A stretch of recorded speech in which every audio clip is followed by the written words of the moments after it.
Hola de nuevo, con ustedes Arnaldo Figueredo, continuando la asignatura Parasitología, Patología y Profilaxis, orientada a los organismos acuáticos, correspondiente al programa de licenciatura en Biología Marina de la Escuela de Ciencias Aplicadas del Mar de la Universidad de Oriente, Venezuela. Hoy abordaremos el tercer núcleo temático, centrado en los efectos de los factores abióticos en la ocurrencia de enfermedades en situaciones de cultivo. Vamos a hacer un rápido recorrido por algunos de los principales parámetros físico-químicos que deben considerarse en el mantenimiento de las condiciones sanitarias de recursos hidrobiológicos. Antes que nada, hagamos una muy breve síntesis de lo visto previamente. En el anterior núcleo temático, estudiamos inicialmente las definiciones de muestreo, anamnesis y diagnóstico. A continuación, hicimos un repaso sobre las más importantes técnicas y pruebas con valor diagnóstico empleadas en la patobiología acuática. Entre ellas referimos el examen clínico, el análisis en fresco, la bacteriología, la histopatología, el inmunoanálisis, dot blot, hibridación in situ, PCR, hematología, toxicología y virología. Les recuerdo la importancia de plantear cualquier inquietud o duda que les surja. No dejemos que se acumulen las incógnitas. En esta lámina se muestra nuevamente la competencia general de la asignatura, así como también la competencia específica del núcleo temático. Insisto en la necesidad de que evalúen sinceramente la adquisición de conocimientos y hagan un contraste con lo esperado. Acudan en mí en caso de cualquier duda. Muy sintéticamente, en esta lámina vemos todo el contenido que será discutido en el núcleo temático actual. Se revisarán los factores ambientales más significativos en la ocurrencia de enfermedades, tales como el amonio, pH, gases disueltos, insolación, desbalance nutricional, toxinas, salinidad y temperatura. Está claro que los parámetros son mucho más numerosos, pero creo que con esta revisión se cumple el objetivo de demostrar las relaciones que suelen existir entre estos y las enfermedades. Esta lámina es de suprema importancia, así que requiero su completa atención. Cualquier ser vivo tiene unas condiciones idóneas para su desempeño. Esto es así para todos y cada uno de los parámetros físico-químicos del agua. Esto es claro y creo que fácilmente comprensible. Lo que no es tan notorio es su relación con la fisiología del individuo, lo cual trataremos de discutir a continuación. Fíjense en la imagen de la derecha. Tiene la forma de un termómetro y un patrón de colores para que les sirva como elementos mnemotécnicos adicionales. Para hacer más comprensible el concepto, hablemos expresamente de temperatura, pero comprendamos que este planteamiento se corresponde con cualquier parámetro físico-químico. Voy a usar unos valores con fines ejemplarizantes, pero tengamos claro que no constituyen valores reales de tolerancia. Ubíquense en el centro de dicho esquema, donde se visualiza una pequeña franja verde. A ella la denominamos rango óptimo. Es claro que las condiciones óptimas para el desempeño de un organismo corresponden apenas a un rango estrecho del parámetro correspondiente. Como hablamos de temperatura, digamos que es de 27 a 28 grados centígrados. En ese intervalo, los animales están a sus anchas, en perfecta armonía con el entorno, pudiendo permanecer indefinidamente en él. A ambos lados del rango óptimo se sitúan dos bandas definidas como rangos de tolerancia de largo plazo. Están coloreadas de azul para diferenciarlas de las otras zonas. Estas áreas son más extensas, dando a entender que es un rango más amplio del parámetro. Por ejemplo, 23 grados centígrados como límite inferior y 32 grados centígrados como límite máximo. Como el nombre nos sugiere, los organismos pueden permanecer durante periodos largos en entornos con estos valores del parámetro, pero no indefinidamente. La razón estriba en el costo metabólico implícito. Hay una deriva energética. Mientras más se aleje del rango óptimo, mayor será la energía necesaria para compensar la adaptación. Y acá podemos empezar a tender puentes entre el concepto de zonas de tolerancia y el concepto de síndrome general de adaptación que describimos en el primer núcleo temático. De seguido, tenemos unas franjas de color amarillo que se denominan zonas de tolerancia de corto plazo. Obviamente, los animales pueden soportar muy brevemente el paso por este rango, y de paso la demanda energética es mayúscula. Supongamos que sería 18 grados centígrados como límite inferior y 37 como límite máximo. Finalmente, a ambos extremos del modelo encontramos sendas franjas rojas que representan la zona de letalidad. En el rango que ellas contemplan, los organismos no son capaces de sobrevivir, muriendo prácticamente de manera instantánea. Siguiendo nuestro ejemplo, sería por debajo de 17 grados centígrados y por encima de 38 grados centígrados. Insisto que esto es solo un ejemplo. Lo interesante es que capten el concepto subyacente. Dentro de un rango óptimo, los organismos están en armonía con su entorno, o sea, en homeostasis. Al sacarlos de dicho rango, se genera un estrés que exige la debida compensación, causando una demanda energética.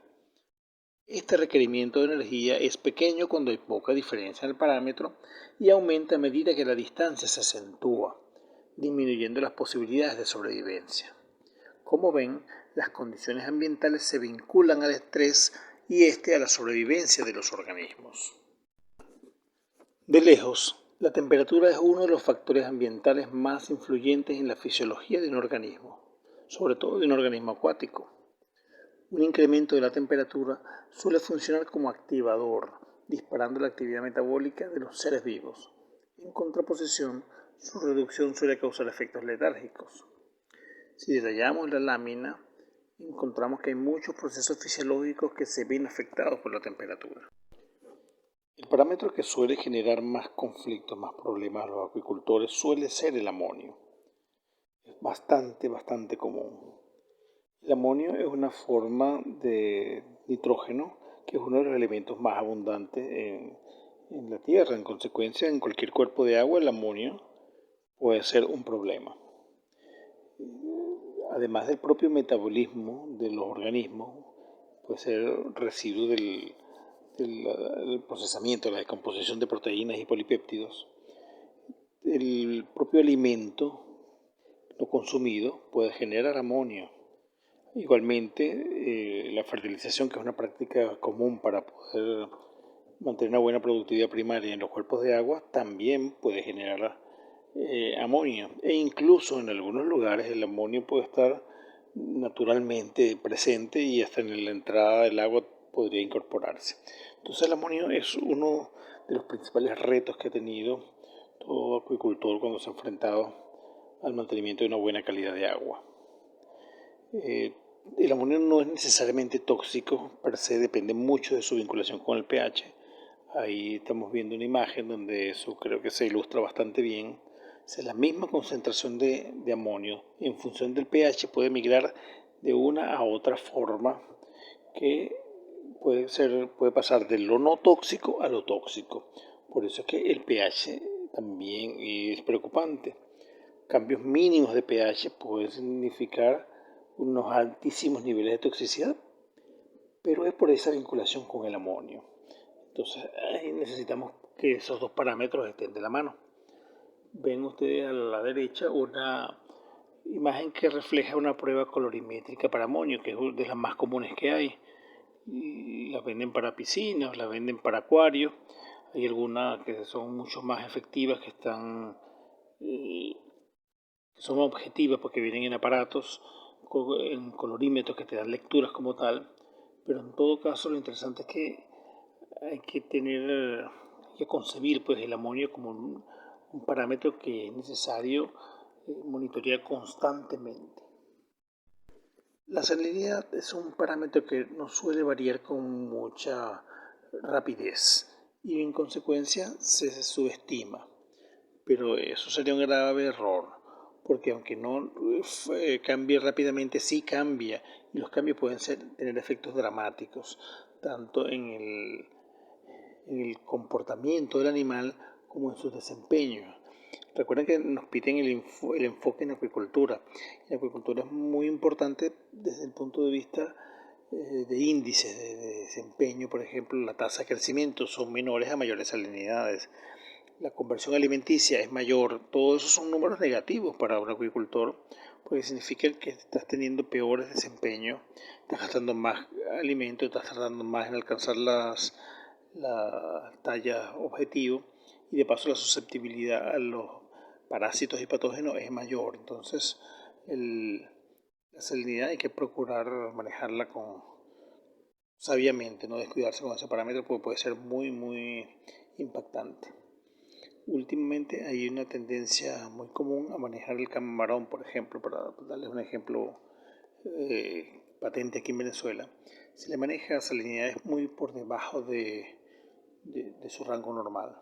Y eso lógicamente tiene un impacto también a nivel metabólico de costos desde el punto de vista fisiológico, pero sí tiene un impacto positivo porque se ocurre en zonas donde hay alta temperatura y una cosa compensa la otra. El animal crece rápido por la temperatura, aunque haya un costo asociado a la salinidad, pero se triangula la ganancia en que la salinidad inhibe la ocurrencia de patógenos y entonces los animales crecen más sanos. Entonces, por eso es que es difícil evaluar un solo parámetro, sino hay que tener ojo avisor y siempre procurar hacer como una matriz entre los principales parámetros para que te des cuenta cómo uno interviene y cómo se asocia el otro y establecer vínculos entre ellos. El pH es un parámetro muy interesante. Fíjense la imagen de la derecha arriba. Estamos viendo cómo los rangos idóneos para pH cambian entre organismos, entre diferentes organismos, cambian bastante. Entonces es difícil hablar de un rango relativamente ideal para todo el mundo. El pH es definitivamente un factor impresionante por su efecto en diferentes procesos fisiológicos, bioquímicos que se dan en los organismos. Actúa como regulador en cualquier cantidad de reacciones enzimáticas y de paso tiene mucho que ver con la toxicidad de diferentes productos, como puede ser, por ejemplo, el amonio. El pH se vincula a otros parámetros, por ejemplo, ven la imagen inferior a la derecha, como el ciclo entre CO2 entre oxígeno y carbono también tiene una repercusión con el pH. O sea, nuevamente tenemos que tomar en cuenta que esos parámetros no están aislados, pues. El que afecte uno, el que se modifique uno, tú tienes que pensar cómo se está vinculando con el otro y cómo pueden entre ambos generarte problemas. Entonces hay que tener muy en cuenta en función del organismo que estemos evaluando cuál es el rango de pH idóneo y procurar manejarlo para tenerlo en ese rango. Sabemos que el agua es una solución donde hay disueltos cualquier cantidad de minerales y sobre todo gases.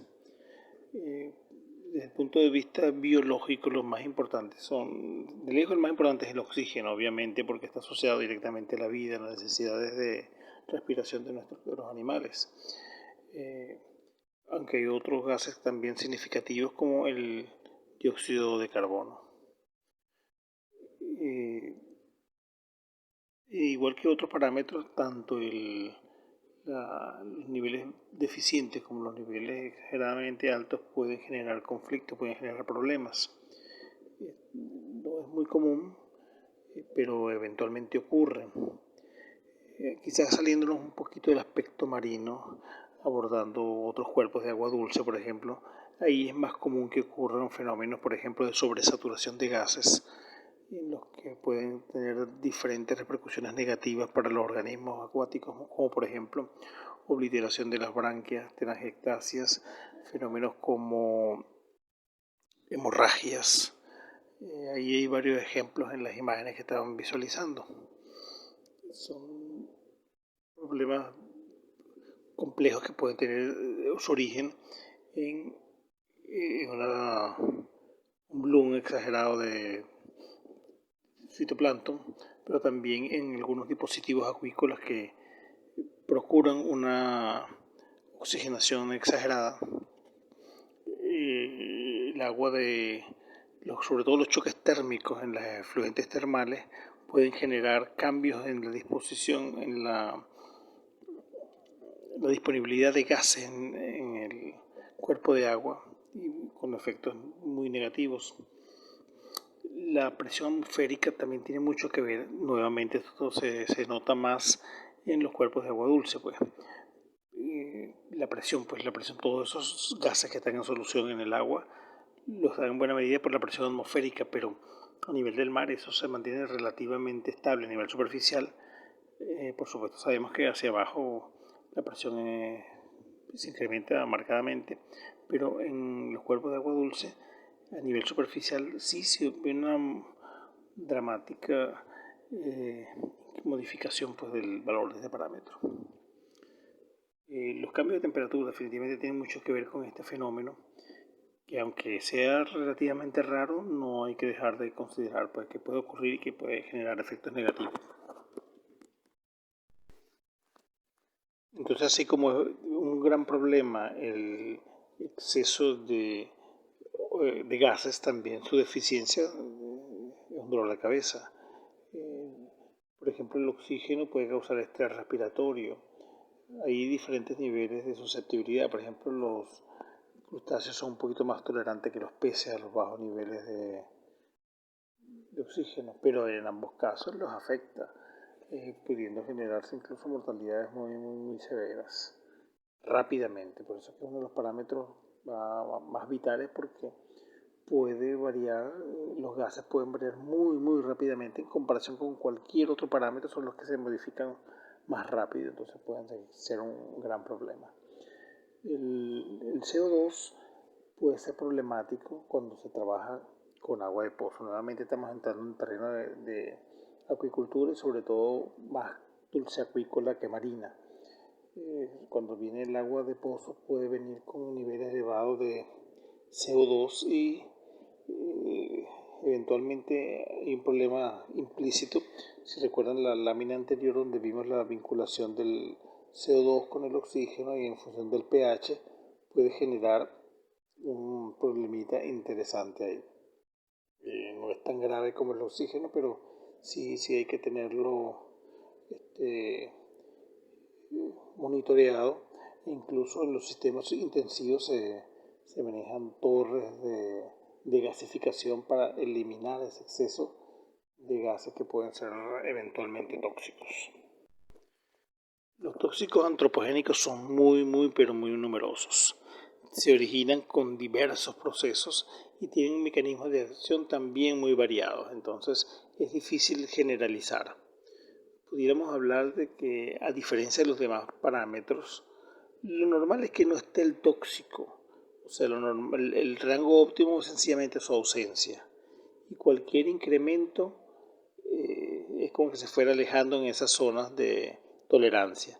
Entonces nos imaginamos el esquema que dimos inicialmente, que parecía un termómetro. Para el caso de los tóxicos nos vamos a imaginar que solamente la mitad de ese esquema, no todo el esquema. Aquí vemos algunos de los aspectos en los cuales se nota su perjuicio, como la toxicidad directa, la capacidad de generar cáncer, la acumulación en los tejidos biológicos, la generación de deformidades, como se vislumbra ahí esa cifosis en la columna vertebral, interferencia en regulación iónica, obviamente, problemas de coagulación, eso es vital, interferencia con respiración y reducción de apetito. O sea, son solo algunos, pero se ve la magnitud, pues, de los efectos perjudiciales que ellos pueden tener.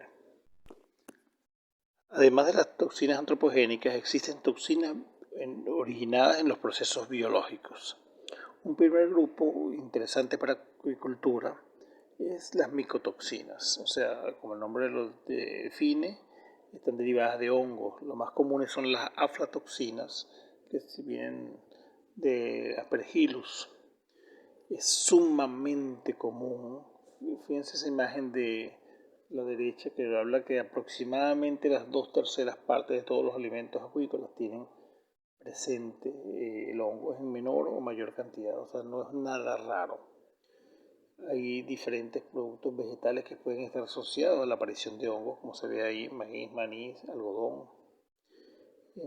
Dependiendo de la magnitud y sobre todo de la frecuencia, pueden estar asociados a carcinomas hepáticos. Fíjense las imágenes que ven hacia abajo, eso es una trucha venezolana y se ve el hígado con unos carcinomas. Y eso es asociado a la exposición constante durante mucho tiempo, pues, de este tipo de alimentos deteriorados.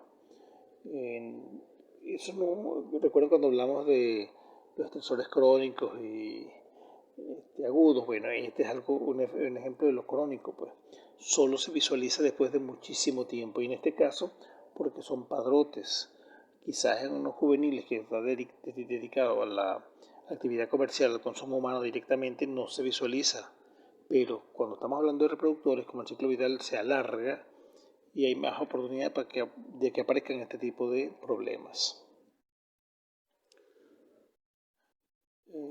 Igualmente, los animales de agua fría parecieran que ser más frecuente este problema. Entonces, los salmónidos, o sea, la trucha y los salmones, es bastante común. Hay mucha referencia, mucha bibliografía de eso si quieren consultar más. Otra familia de toxinas biológicas las constituyen las ficotoxinas, derivadas de cianobacterias. Hay varios géneros que son problemáticos y tenemos muchos de ellos aquí en Venezuela. La navaena, oscilatoria, han generado de hecho problemas, han sido reportados sobre todo en introducciones de camarón. Y aparentemente hay un deterioro marcado del hepatopáncreas y erosión del epitelio intestinal asociado a las toxinas que ellas generan.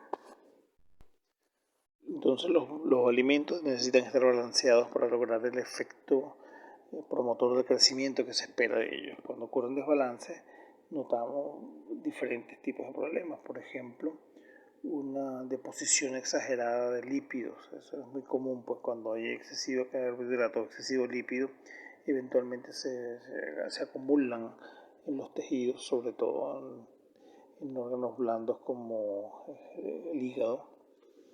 Eventualmente pueden causar una distensión del órgano que se ve más grande, incluso abdominal. Pueden notarse cambios de coloración y eventualmente algunas afecciones a nivel muscular e incluso renal. Las proteínas son los productos alimenticios más costosos. En consecuencia, es muy poco probable que veamos un exceso, un superávit de proteínas en algún producto alimenticio para animales. Todo lo contrario, ahorita se está buscando alternativas para sustituirlas y para trabajar en los niveles más bajos, no solo por efectos de costos, sino también por efectos de impacto ecológico, porque precisamente los derivados de las proteínas son los que tienen la mayor huella ecológica. Pero el desbalance de proteínas normalmente se inclina entonces hacia la baja. Una dieta con baja proteína puede tener un efecto negativo a nivel del crecimiento de los animales y la tasa de conversión, como se refleja ahí. Y por supuesto el desempeño reproductivo posterior, pues la capacidad reproductiva que esos animales vayan a tener. Si ven esas fotos, la imagen que ve el ejemplar de la derecha tiene su contorno muy bien definido en animal sano, y bien los que están hacia la izquierda cómo se ven extremadamente delgados. Ven, sobre todo la cabeza, comparen la cabeza con el cuerpo y van a notar el fenómeno. Ese fenómeno se llama emaciación, es algo equivalente a lo que nosotros llamamos desnutrición. Reiterando lo que dije anteriormente, no es lo mismo comer que alimentarse. Los carbohidratos, como son el producto nutricional más económico, suele abundar en la mayoría de las dietas y generando eventualmente problemas como acumulación de grasa en diferentes órganos y eventualmente problemas de apetito. Entonces es conveniente tener cuidado con este aspecto, pues, sobre todo porque por un incremento de costos, a veces uno busca la oferta más económica de alimentos y de repente no estamos hablando de un producto bien balanceado a nivel de macronutrientes. Ya habíamos dicho que el agua era una gran solución de minerales y ellos son necesarios, pues, para diferentes procesos metabólicos que ocurren en el organismo y su desbalance puede conducir a muchísimos problemas. Por lo menos en los crustáceos, uno de los más comunes son la muda, que se dificulte el cambio de exoesqueleto, o eventualmente el acalambramiento, ¿no? Que los músculos se contraen y quedan en esa posición contraída, y normalmente generándole la muerte a los animales. Esas son dos de las cosas más comunes. Eventualmente también hay problemas como eh, crecimiento o anormalidades, deformidades, poca tolerancia a enfermedades, pero lo más común son los problemas que inicialmente les comenté. En la imagen de la derecha se visualiza más o menos qué minerales ayudan en diferentes procesos. A nivel, por ejemplo, muscular, de exoesqueleto, epitelial. Es interesante ver que cada mineral tiene su rol, pues es importante por alguna razón en particular. Las vitaminas entonces son unas sustancias muy importantes a nivel metabólico y su carencia genera muchos problemas, por eso debe incorporarse a toda dieta balanceada. Debería incluirlas. Entre los productos para animales que se consideran balanceados incluyen raciones de vitaminas. Por ejemplo, el caso de la vitamina A, su ausencia puede generar anemia, hemorragias, palidez, cataratas, exoftalmia e incluso malformaciones. Fíjense la imagen de la izquierda, donde se ve la protuberancia del ojo de ese koi, exoftalmia, causada probablemente por falta de vitamina A. También en el complejo B puede generar diferentes problemas. También está la exoftalmia, por cierto. Hemorragias, hiperemias, cataratas, fotofobia. Muchísimos problemas pueden estar asociados a la deficiencia de esta proteína, vitamina. Lo conversamos, creo que en el primer núcleo temático. Fíjense que la mayoría de estos elementos que estamos señalando son de carácter general. O sea, tú ves un exoftalmia y no puedes decir automáticamente que le falta vitamina A, porque hay muchos síntomas, o sea, signos de muchos problemas. Entonces, nuevamente el diagnóstico requiere una observación cuidadosa de la asociación de diferentes variables. No podemos hacerla a la ligera. Continuando con las vitaminas, podríamos hablar de la vitamina C. A nivel de peces puede causar disminución del hematocrito, la fracción celular en la sangre, así como el hierro en el suero y la hemoglobina. Hay diferentes fenómenos como la melanosis que pueden ser asociados, no exclusivamente, pero pueden ser asociados a este problema. En peces también se habla de desviaciones de la columna tipo escoliosis y lordosis. Entonces son unos cuantos problemas. En crustáceos hay una enfermedad llamada muerte negra que se ha asociado a la carencia de vitamina C. La vitamina E es sumamente importante para todo el metabolismo graso. Para los procesos es un antioxidante, entonces su deficiencia genera problemas de oxidación, o sea, que la grasa se deteriora, se degenera y eventualmente perdiendo su funcionalidad. Digamos que hay muchas muchas grasas que tienen funciones biológicas activas como hormonas, por ejemplo. Es muy común, sobre todo por efectos de reproducción, la incorporación de altos niveles de vitamina E y su deficiencia se asocia a bajo desempeño reproductivo de muchos animales. Continuando el tema de las vitaminas, podemos hablar de la vitamina H, el famoso ácido fólico que es imprescindible en los infantes y es precisamente porque tiene un rol muy importante en la síntesis de ácidos nucleicos. Eso es imprescindible cuando los tejidos están precisamente en crecimiento, en reproducción, mitosis máxima. Bueno, obviamente eso también es válido para los organismos cultivados, pues. Entonces el ácido fólico es un suplemento importantísimo. Adicionalmente tiene roles a nivel hematopoyético, o sea, la generación de esos fluidos circulatorios. No tener un suficiente nivel de ácido fólico implicaría una anemia. Y otros problemas que se asocian como en los peces, por ejemplo, como exoftalmia, distensión abdominal y ascitis.